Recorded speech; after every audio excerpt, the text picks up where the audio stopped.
Shalom. Shalom. Haleluya. Ya, kita menikmati saat kita dalam penyembahan. Jangan pernah biarkan pikiran yang berkata suwe mentok penyembahan itu harus kita buang jauh-jauh. Amin. Karena itulah hakikat hidup kita. Ingat, kita terdiri atas 3 unsur: roh, terus jiwa dan tubuh. Tubuh itu hanya sebagai kendaraan. Amin. Dan saudara nggak dianggap makhluk halus. Karena kita aslinya yang Tuhan ciptakan untuk serupa dan segambar dengan dirinya adalah roh kita. Amin. Makanya pastikan ketika roh kita belum sampai kepada seperti yang Tuhan mau, nah, itu waktu yang baik untuk kita bertumbuh. Pengenalan akan Tuhan dalam setiap kebenaran firman. Amin.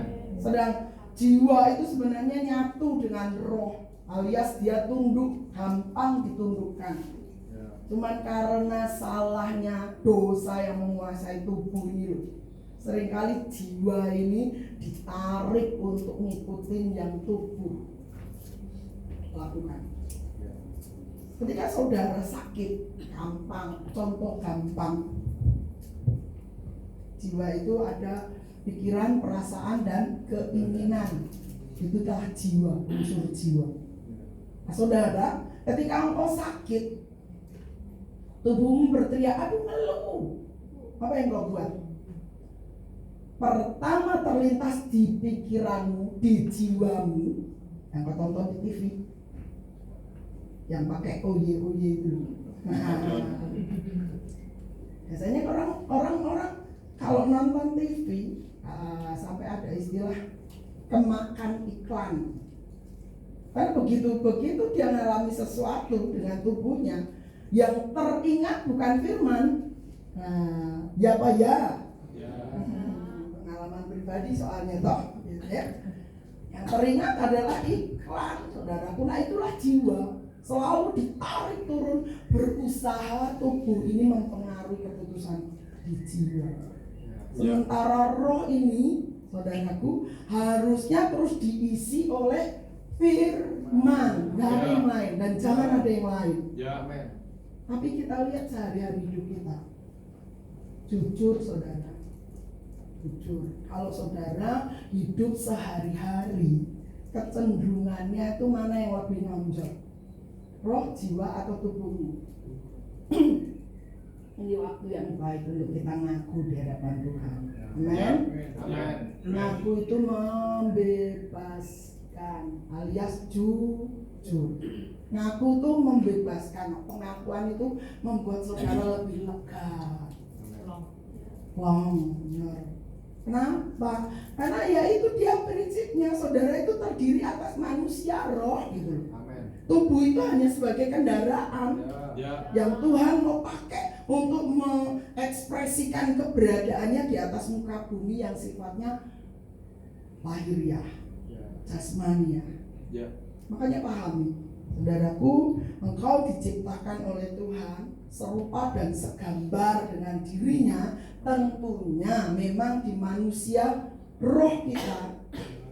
Nah, manusia roh itulah yang harus bisa mempengaruhi jalan berpikir, keputusan, dan perasaan kita yang terekspresi dengan di dalam tubuh kita. Bukan tubuh yang terus mempengaruhi kita, yang terus mengendalikan kita. Tubuhku butuh turu lebih dawa. Katakan gitu. Bangun pagi, cek 4:30, kok cek enak, adem rasanya narik selimut lagi. Nah, itu tubuh saudara.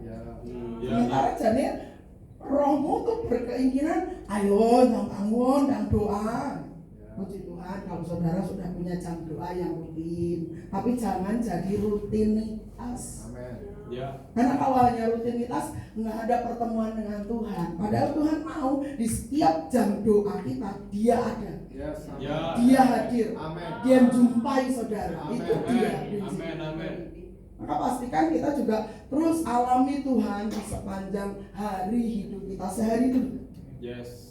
Sehari itu pastikan kita terus alami Tuhan. Engkau berinteraksi dengannya dan Dia respon dirimu.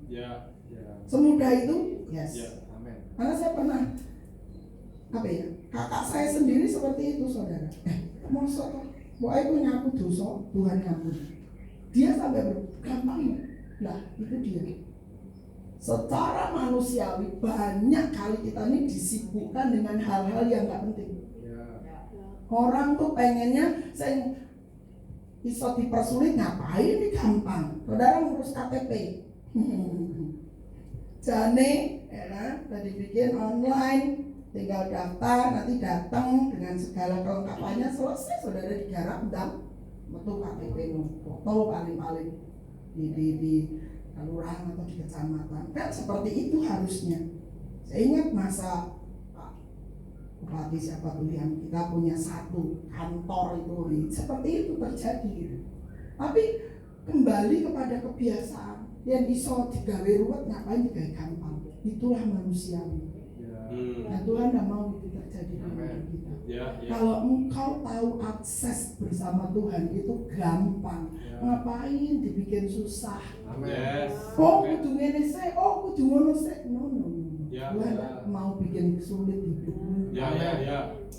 Tuhan tuh selalu buat segalanya tuh jadi gampang, dalam artian bahwa Dia tuh bisa mau akses kapanpun. Tapi pastikan kau juga terus membersihkan dirimu dari berbagai kecemaran dunia. Itu juga penting. Jangan pikir wes aku pergetnya niki alias usaha ya. Tak datang sama Tuhan. Tuhan tidak pernah nolak. Yang Tuhan tolak adalah dosamu. Beresin dulu tuh, ngaku. Firman Tuhan kan berkata, dengan mengaku Tuhan mengampuni. Gampang. Tapi seringkali ya sih untuk ngaku tuh loh saudara, untuk ngaku ya aku salah Tuhan. Dan tak ngomong sih salah. Lah aku dimulai itulah kebiasaan yang sering kali muncul dalam hidup kita. Dan hari ini harus selesai. Hari ini tidak ada lagi media untuk engkau nyalahkan si A, si B dan lain sebagainya. Yang pasti engkau datang kepada Tuhan dengan pertobatan. Aku salah Tuhan, ampuni aku. Selesai. Tuhan gak mau bertele-tele kok. Yang bikin bertele-tele itu aslinya apa diri. Dibikin susah dewe, dibikin sulit dewe, gitu kan. Giliran sudah bingung. Nah, saudara tahu kalau seorang masuk kota baru, kota tempat yang baru, dia bingung. Biasanya apa yang dia buat? Kenger-kenger sampai ditemukan polisi. Dia ngopo ning ngene? Aku hilang arah. Nah, Tuhan tidak mau kita hilang arah dalam mengikuti Dia. Tuhan mau tiap kita tuh tahu arah hidupmu, tahu tujuan hidupmu, dan kau lakukan di sana. Gak usah pakai bertele-tele. Amin.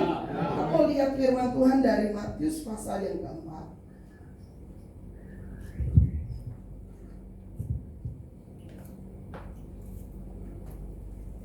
Pasal 4 ya, ayatnya yang ke-12 sampai dengan ke-17. Tolong seorang akan membacakannya.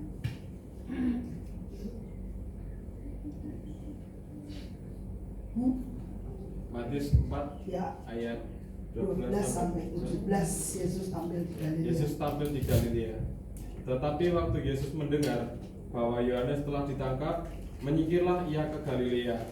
Ia meninggalkan Nazaret dan diam di Kapernaum, di tepi danau, di daerah Zebulon dan Naftali, supaya genaplah firman yang disampaikan oleh Nabi Yesaya.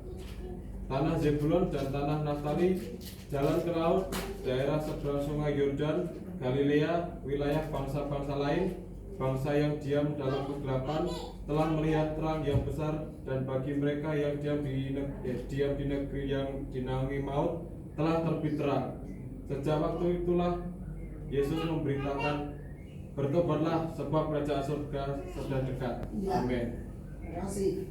Jadi kita lihat saudara, apa yang Yesus kerjakan di sini, gitu kan? Saudara perhatikan perkataan supaya genaplah ayat 14, firman yang disampaikan oleh Nabi Yesaya dan seterusnya, gitu kan? Nah, saudara perhatikan Tuhan dalam segala hal, gitu ya, Dia tidak pernah melakukan sesuatu di luar konsep kerjanya.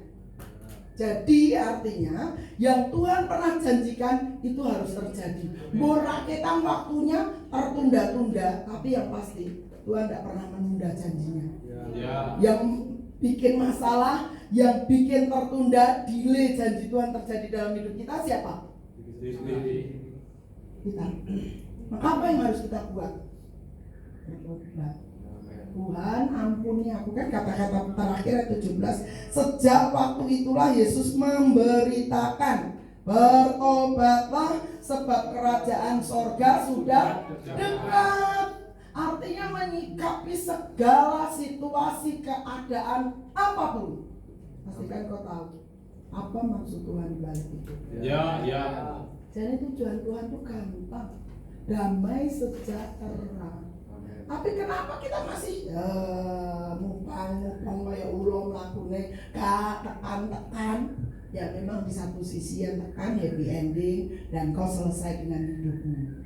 Tapi satu hal, sebelum selesai segala sesuatu alias sudah kita dijemput pulang ke rumah Bapa, ya, maka yang harus selesai dalam hidup kita adalah diri kita, di mana kita tidak lagi bergulat dengan diri kita. Amen. Contoh, saudara mau melakukan firman, lah piye wong aku dhewe kurang, padahal Tuhan gerakan saudara untuk melakukan kebaikan untuk yang lain, untuk saudaramu. Lah kayak orang Kristen. Nah, apa tuh? Sanggahan-sanggahan yang seringkali membuat berlikunya hidup kita. Itu harus disadari saudara. Sikap satu-satunya adalah bertobatlah, karena kerajaan Allah sudah. Ketika kita taat, kerajaannya turun kasih. Amin. Ya. Mau tidak mau itu yang harus terjadi. Ya. Makanya di sini dikatakan ketika waktu Yesus mendengar bahwa Yohanes telah ditangkap, menyingkirlah ia ke Galilea. Bukan karena takut, bukan. Tapi memang di ayat 13, ia meninggalkan Nazaret dan diam di Kapernaum, di tepi danau di daerah Zebulon dan Naftali, supaya genaplah firman yang disampaikan oleh Nabi Yesaya yang berbunyi, tanah Zebulon dan tanah Naftali, jalan ke laut, daerah seberang sungai Yordan, Galilea, wilayah bangsa-bangsa lain, bangsa yang diam dalam kegelapan telah melihat terang yang besar, dan bagi mereka yang diam di negeri yang dinaungi maut telah terbit terang. Artinya, saudaraku, apapun rencana Tuhan harus genap dalam hidup kita. Kalau unsurnya kita yang bikin ngongel-ngongel, bikin terdelay, bikin terjeda karena distract yang terjadi di hidup kita, janji Tuhan tidak pernah gagal. Amin. Makanya supaya nggak gagal lagi, apa yang harus kita buat? Bekerja sama dengan Tuhan. Ada kasus, ada masalah, itu bukan membuat dirimu jalannya bengkak-bengkok kayak ulon, no. Bukan itu maksud Tuhan. Supaya kau masuk ke hadirat Tuhan, nanya mbak Tuhan. Bisa nggak ditanya Tuhan? Bisa banget. Saudara tinggal masuk hadirat Tuhan. Ini apa Tuhan? Apa maksudmu? Dan Tuhan dengan senang hati, percayalah, Tuhan dengan senang hati akan bilang, ini loh jalan yang harus kau tempuh, ini yang harus kau singkiri, ini yang harus kau ampuni. Artinya saudara, terus hubungkan dirimu dengan realita Tuhan. Ya. Dulu saudaraku, sebelum saya mengenal kebenaran ini, saya pikir tentang rohani ya rohani, jasmani ya jasmani, padahal nggak seperti itu. Semua ada hubungannya. Yang rohani, ya, itu harus terjadi di hidup sehari-hari kita.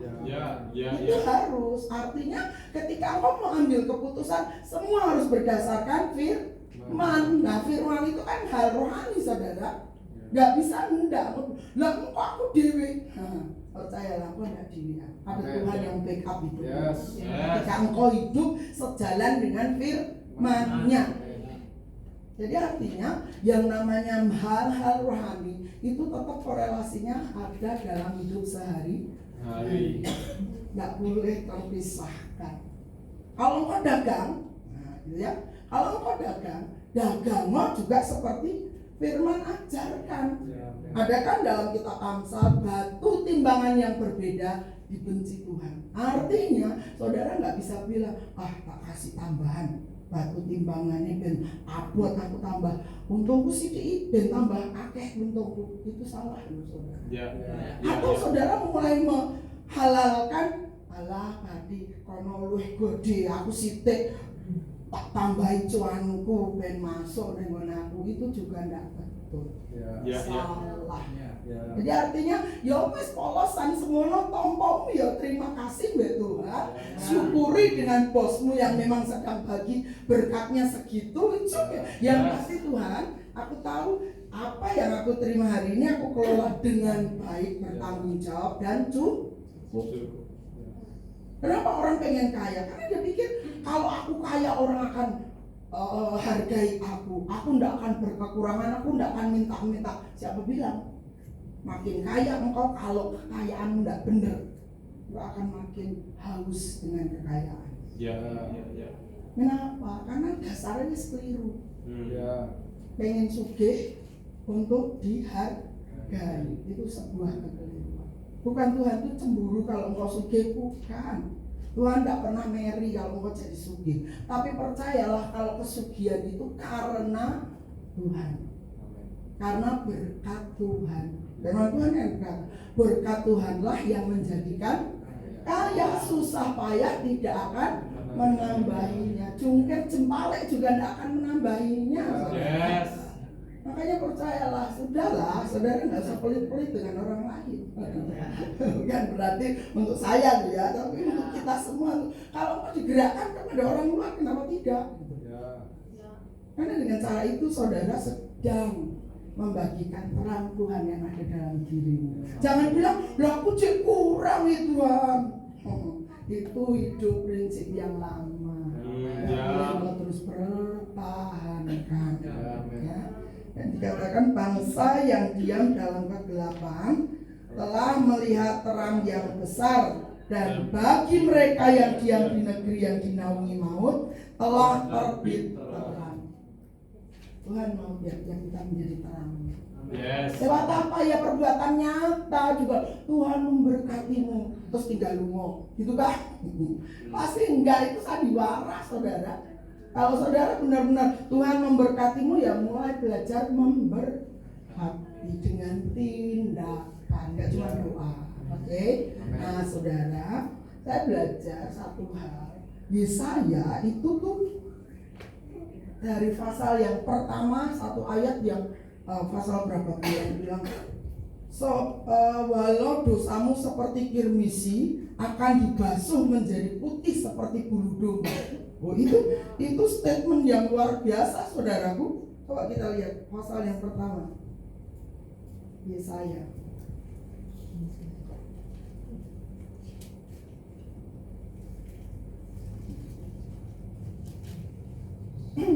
Ya, Yesaya pertama ayat 18. Tolong dibacakan. Yesaya 1 ayat 18 dengan firman Tuhan. Marilah, baiklah kita berperkara, firman Tuhan. Sekalipun dosamu merah seperti kirmisi, sekalipun dosamu merah seperti kirmisi, akan menjadi putih seperti salju. Akan menjadi putih seperti salju. Sekalipun berwarna merah seperti kain kesumba, sekalipun berwarna merah seperti kain kesumba, akan menjadi putih seperti bulu domba. Akan menjadi putih seperti bulu domba. Ini ayat ini luar biasa. Ini sering disampaikan oleh memang itu ayat firman Tuhan gitu. Tapi mari kita lihat pasalnya yang kelima. Yang keenam.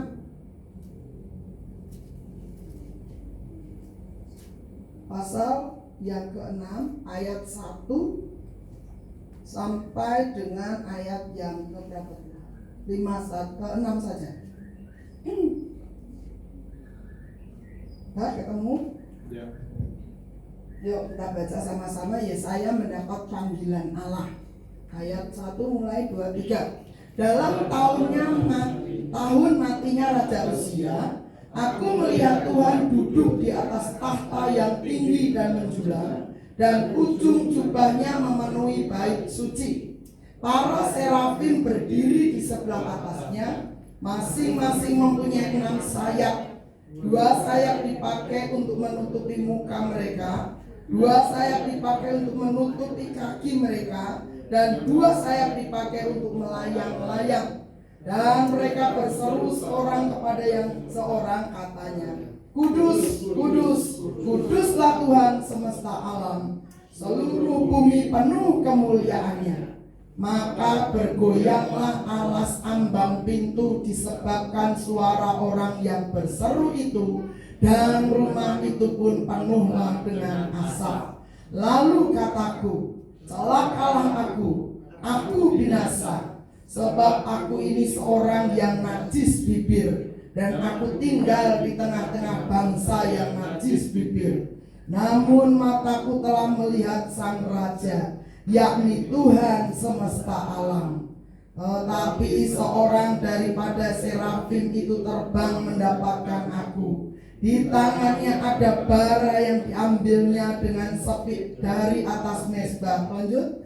Ia menyentuhkannya kepada mulutku serta berkata, lihatlah, ini telah menyentuh bibirmu, maka kesalahanmu telah dihapus dan dosamu telah diampuni. Oke, itu bisa berlanjut sampai ayat 13, tapi cukup di sini dulu.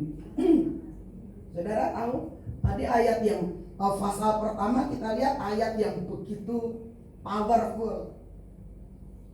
Sekalipun dosamu seperti merah, seperti kirmisi, akan dibasuh menjadi putih seperti bulu domba, dan seterusnya. Saudara tahu itu suatu kata-kata yang Tuhan ilhamkan dalam kehidupan Yesaya. Tapi mari lihat pasal yang ke-6 gitu ya. Pasal yang ke-6, ketika raja yang dimana waktu itu Yesaya ada mati, yaitu Uzia. Di situ titik balik terjadi dalam hidup Yesaya. Dia sadar diri bahwa dia punya mulut najis, dan sekaligus dia sadar dia juga tinggal di tengah-tengah bangsa yang najis. Alias apa, saudara? Lingkungannya mempengaruhi hidupnya. Dan di situ titik balik terjadi, alias Yesaya juga harus bertobat. Dia sampai kepada pemahaman, ternyata aku melayani, tapi kok hidupku tuh masih najis di mata Tuhan. Hidupku masih tidak benar di mata penilaian Tuhan. Menurutku aku sampai, aku pelayanan, ya kan? Ya, saya ada pelayanan, saudaraku. Bahkan di pasal yang keberapa tuh? Pasal yang keempat, bagaimana nubuat mengatakan engkau akan menjadi Tuhan akan membersihkan kekotoran putri Sion dan menghapuskan segala noda darah Yerusalem dari tengah-tengahnya dengan roh yang mengadili dan membakar. Itu kata-kata yang dahsyat. Itu kata-kata firman gitu yang digemakan oleh Yesaya. Tapi secara personal, secara pribadi, Yesaya sendiri juga butuh bertobat, kembali ke jalan yang benar. Lewat peristiwa apa? Raja ini mati dulu. Seseorang yang merasa diri mampu, merasa diri kuat karena ada backing yang kuat, dia akan alami breakdown, benar-benar hancur. Kenapa? Dia melihat hidupnya yang nyata. Engkau tuh belum apa-apa, kata Tuhan. Tuhan tak ngomong, cuma kesadaran itu loh yang kemudian membuat Yesaya nyadar diri. Yesaya tahu apa dan bagaimana dia di mata Tuhan. Ternyata mulutku tuh najis. Padahal aku sudah sampaikan firman, artinya saudara, tiap-tiap kita ini butuh untuk terus alami perjumpaan dengan Tuhan. Supaya apa? Kita tuh nyadar diri kita ini belum apa-apa. Bukan manusia kuat, bukan manusia sempurna, no. Kita tetap butuh Tuhan, kita tetap butuh koreksian Tuhan.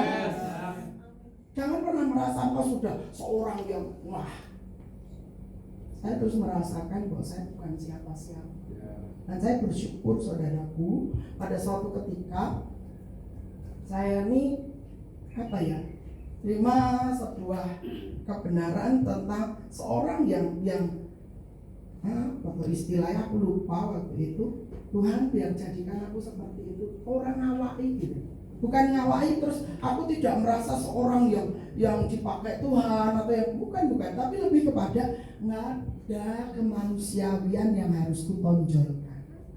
Artinya aku harus mati di kayu salib bersama Kristus. Aku itu aku. Ini tidak ada yang harus kupertahankan. Aku memang harus mati sampai kemudian hanya Kristus yang ketok. Dan saya tahu saya belum sampai di titik yang maksimal. Saya masih terus harus menyalipkan diri saya, keinginan saya, ego saya, ambisi saya terus lakukan itu. Nah tiap-tiap kita pun harus alami yang kayak gitu. Kenapa? Karena tanpa itu Kristus tidak akan muncul dari hidup. Dalam arti kata muncul, tidak akan kelihatan. Yang kelihatan kemanusiawian. Senggol, bacok, senggol, ngamuk, cincin langsung, kupingnya merah itu langsung ambil tindakan. Nah itu yang Tuhan tidak mau. Orang disalami, saya nyalami saudara dengan sedikit ngomong sama orang lain, saudara untuk nggak ada sih di sini, nggak ada yang ngaku. Nggak, aku cek aja.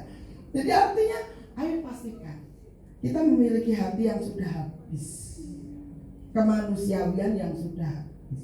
Direken orang direken nggak penting gitu. Itu kita harus punya tindakan kayak gitu. Dihargai atau tidak, orang bilang terima kasih atau tidak terima kasih karena lali mungkin ya. Saudara juga tidak akan pusing dengan itu. Kenapa? Karena manusiawi kita memang harus selesai. Tanpa selesai itu saudara akan bergulat terus-terusan dengan kemanusiawian kita. Kita hanya akan terus bergulat dengan diri kita sendiri terus. Yang pengennya dihargai, pengennya disamperin, makasih ya. Kalau nggak ada yang bilang makasih, sudah tidak dihargai ini aku. Itu yang harus mulai terjadi. Kenapa? Makin orang dewasa, dia makin tahu tanggung jawab. Bukan hanya nuntut. Dia anak-anak sih memang harus dilatih toh. Anak masih di bawah 3 tahun tuh apa-apa masih dibantu, butuh bantuan. Tapi kalau lebih dari 3 tahun, apa yang harus pertama mulai anak kecil itu tahu? Dia mulai bisa masukkan kancing bajunya itu. Berarti kan aja anak-anak tuh tumbuhnya kayak gitu. Terus mulai saudara ajari naleni sepatu. Kalau sepatunya pakai tali, mending kalau belusuan itu memang ambil gitu ya. Tapi kalau pakai tali, saudara mulai ajari. Juga mulai dari dini kok ajari dia sikat gigi dengan rutin. Artinya apa? Memang ada fase untuk kita belajar. Tapi setelah SD, itu semua harusnya sudah lewat. Nah hidup kita tuh kayak gitu saudara. Sudah masanya kita ini mati dari diri sendiri. Sudah waktunya kita ini hanya meninggikan Kristus. Yang kita udah diregong, gak dihargai maksudku, ya kan? Bahasa dihargai kan diregani. Nah itu tidak masalah bagi kita. Kita tidak perlu lagi bergurau. Amin. Kita harus selesai. Supaya apa? Terang yang ada dalam diri kita itu tidak ditutupi dengan gantang. Ketok cahayanya. Oh, tiba-tiba. Oh, seorang guru tuh orang waktu guru gitu kan. Dulu kayak gitu lah, ada sing meleset ke guru tuh waktu guru. Saya kene guru sing guru kene KPKP lemu. Lah dia ora sertifikasinya gede loh. Nggak bisa ini. Tapi apa bahasa aslinya guru itu? Dikukulan ditiru. Pinter kabeh dibukulan ditiru. Harusnya yang saudara ngajar muridnya malah ini. Bapak, wah, lah gue bisa lapor ke kepala sekolah. Bisa-bisa dia kena masalah dipanggil guru BK kah? Atau mungkin masuk kepala sekolah langsung turun tangan gitu kan. Artinya seorang nggak guru sih, saudara, nggak semua profesinya guru, tapi engkau harus menjadi orang yang bisa digugu dan ditiru. Nggak harus jadi guru profesinya. Pak Anto masih guru tuh. Tapi ya itu loh, saudara, menjadi terang tuh ya digugu ya ditiru. Omonganmu dipercaya, digugu kan dipercaya. Kenapa? Karena ngomongnya orang asal, apa tuh orang bilang asma. Saudara nggak tahu ya? Asma itu asal mangat gitu loh. Saudara mungkin baru tahu tuh. Itu bahasa Semarangan itu. Asma, asbun, asal bunyi gitu. Nggak. Hidupmu tuh digugu. Plus saudara yang sudah ada anak di rumah, anak itu pertama niru sopo wah tuane, karena itu guru pertama kali di hidupnya toh. Dia belum sekolah tapi dia udah sekolah di rumah. Itu sekolah seumur hidup loh. Dan sadari saudara, sadari bahwa sekolah seumur hidup itu akan berpengaruh dalam hidupmu seumur hidup juga.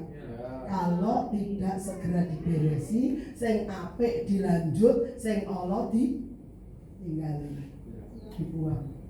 Kenapa dalam hidup kan kayak gitu saudara? Gak semuanya harus ditiru gitu. Artinya Tuhan mau setiap kita mulai menyadari, sama seperti Yesaya. Ketika dia sampai pada satu titik, raja usia mati. Apa raja usia dalam dirimu?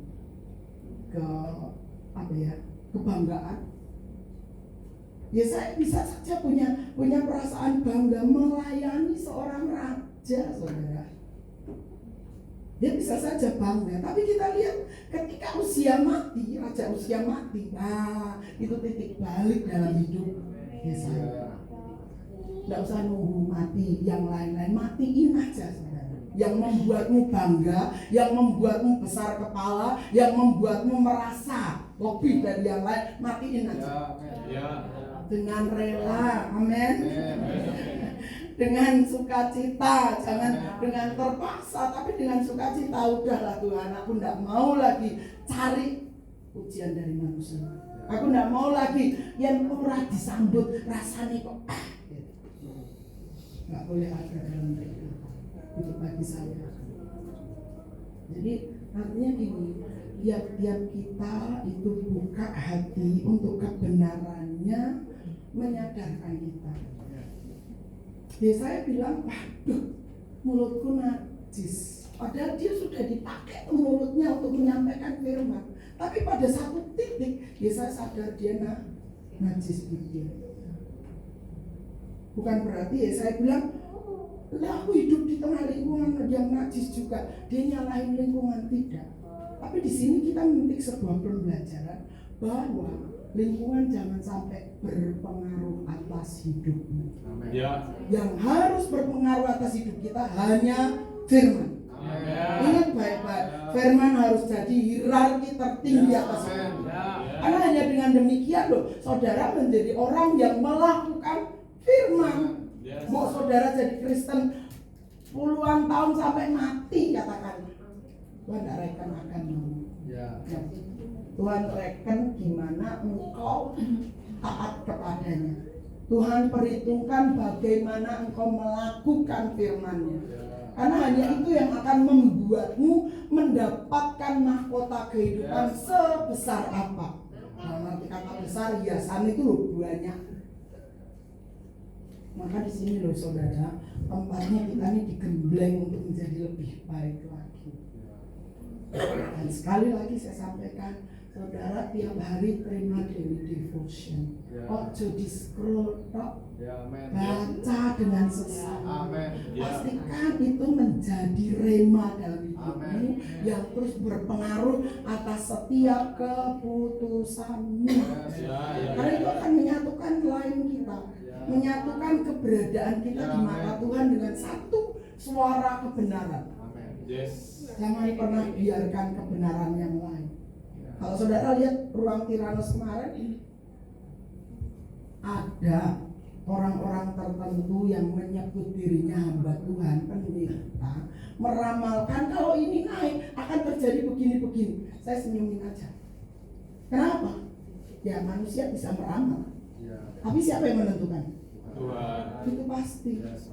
Artinya nggak usah saudara dengar tentang ramalan lamaran. Ya sengaja, ya saudara nggak terlalu tegang. Saudara, dengar ramalan si A, pendeta si B, wih, jenenge nganggo ngarepe PS atau PDT. Saudara rasanya, wih tenan iki, wih tenan. Padahal kalau engkau udah bilang tenang, apa yang terjadi dengan manusia rohmu? Kenapa? Karena kan dia katakan, tahun depan pemerintahan ini akan seperti ini, begini dan begono. Akan membuat nyalimu, imanmu juga akan terkikis habis. Dan saudara tahu, imbasnya engkau akan kehilangan iman. Engkau akan menjadi orang yang mencari aman. Bukan iman. Kau akan cari aman. Wih, ya duitku mau semene. Padahal sesok ini tahun depan ini tahun sulit. Wis nek no tambah aku dhewe yang tiap dapat masukan ora tak bagi sama orang lain. Akhirnya hidupmu egois. Orang luar ada banyak lebih membutuhkan kasihmu. Apa yang harus lo buat? Ayo taati Tuhan.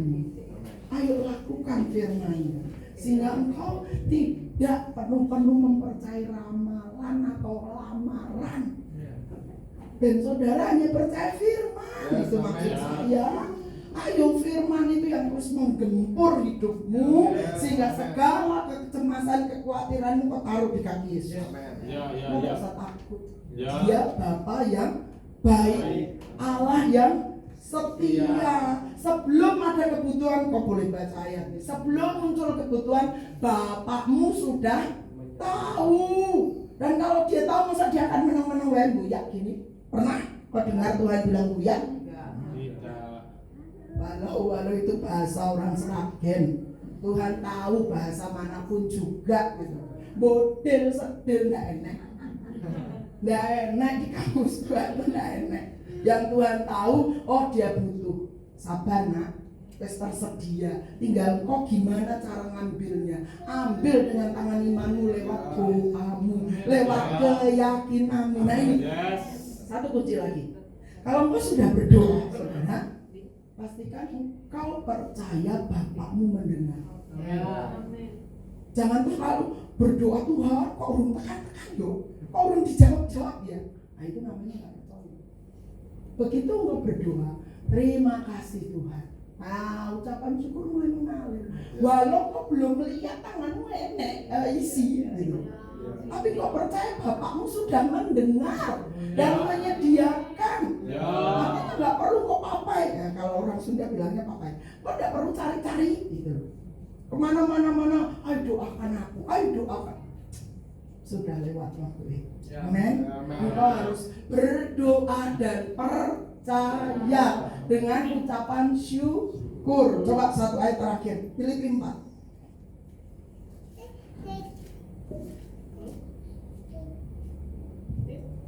Filipi 4 ayat yang ke-6. Oke, yuk kita baca sama-sama. Filipi 4 ayatnya yang ke-6. Dah? 2, 3. Janganlah hendaknya kamu khawatir tentang apapun juga, tetapi nyatakanlah dalam segala hal keinginanmu kepada Allah dalam doa dan permohonan dengan ucapan syukur. Apa yang kau ingini dalam hal ini bukan keinginan yang berlebihan, tapi kebutuhan. Ya. Dalam doa, terus apa? Permohonan dengan ucapan syukur. Ucapan syukurnya itu maksudnya gini, kalau engkau sudah berdoa, Tuhan, besok aku mau bayar uang sekolah anakku, belum tersedia memang, tapi percayalah Bapakmu yang di sorga sudah mendengarmu dan menyediakanmu, tinggal waktunya itu loh. Maka yang harus kau buat apa? Ucapkan syukur. Makasih Tuhan, kau sudah mendengar aku dan aku percaya engkau sudah menyediakan. Itulah yang namanya tangan iman yang mulai bekerja dalam hidup kita, sehingga kita tidak perlu cari-cari kemana-mana, tapi kita percaya Bapak kita yang di sorga sudah menyediakannya. Mari kita datang kepada Kristus dan kita siapkan hati kita untuk ikut dalam perjamuan kudus.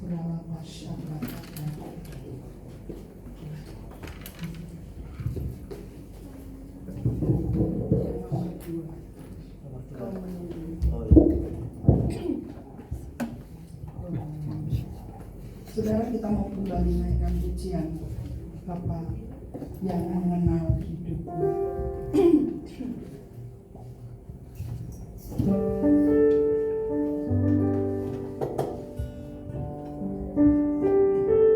Ini menjadi doa tiap kita. Bahwa Dia mengenal hidup kita dan Dia adalah Bapa yang baik, yang siap memberikan apa yang kita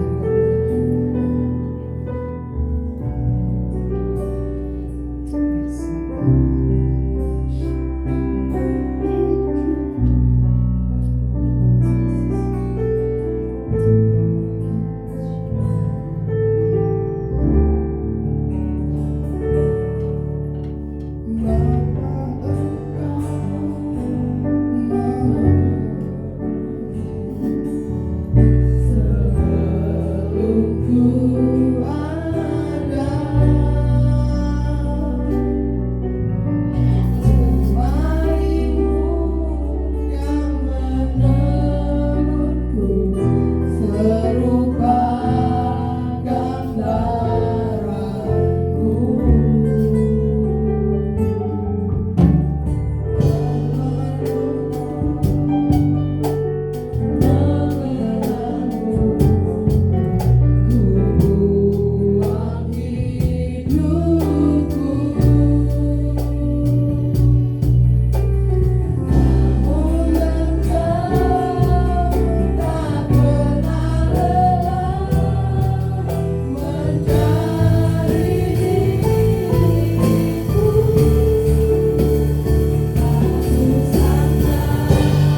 kasih Tuhan menguduskan setiap kami, dan berkat-Mu ada atas roti dan anggur yang tersedia, menjadi ikatan janji dengan kami, dengan Engkau, kami dengan Engkau yang diperbaharui Tuhan.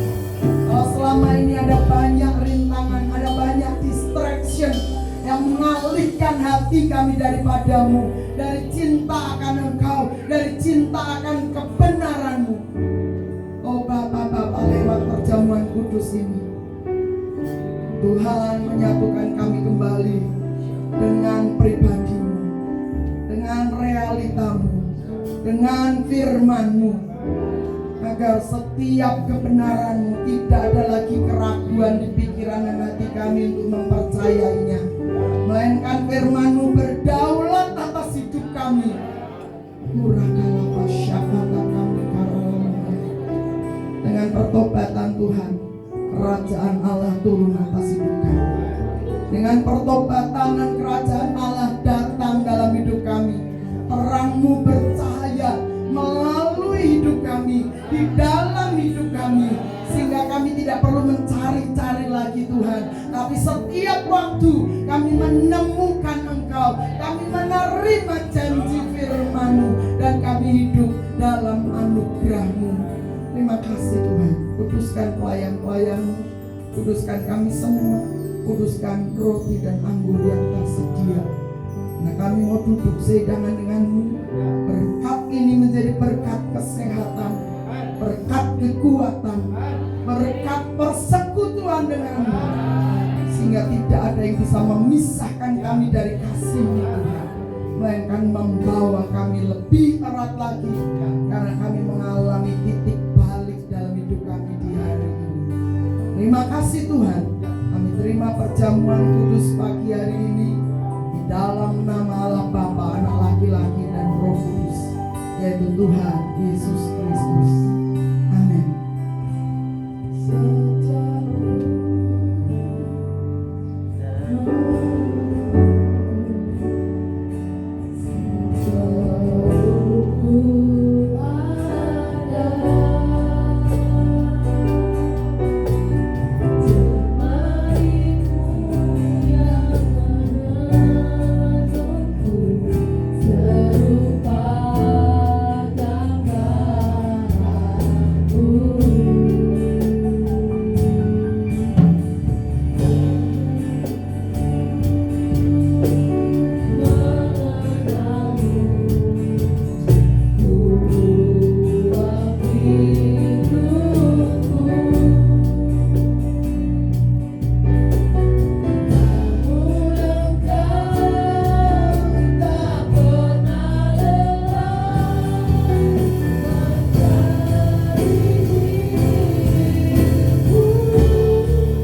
Boleh angkat roti di tangan kanan dan dengarlah firman-Nya lebih dahulu. Sebab apa yang telah kuteruskan kepadamu telah kuterima dari Tuhan, yaitu bahwa Tuhan Yesus pada malam waktu Ia diserahkan mengambil roti, dan sesudah itu Ia mengucap syukur atasnya. Ia memecah-mecahkannya dan berkata, inilah tubuhku yang diserahkan bagi kamu. Perbuatlah ini menjadi peringatan akan aku. Kita makan tubuh Tuhan dengan iman untuk mengingat kematian, kebangkitan, dan kehidupan yang dimiliki oleh Kristus menyatu dalam hidup kita. Kita makan di dalam nama Tuhan Yesus Kristus.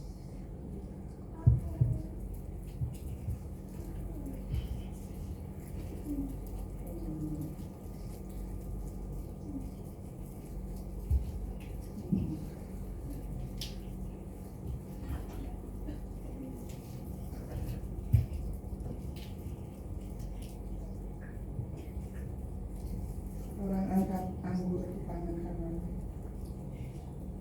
dan dengarlah firman-Nya lebih dahulu. Demikian juga Ia mengambil cawan sesudah makan lalu berkata, cawan ini adalah perjanjian baru yang dimeteraikan oleh darahku. Perbuatlah ini setiap kali kamu meminumnya menjadi peringatan akan aku. Kita terima dan minum darah Kristus yang membebaskan dan memeteraikan keberadaan hidup kita dalam kasih cinta-Nya. Kita minum di dalam nama Tuhan Yesus Kristus.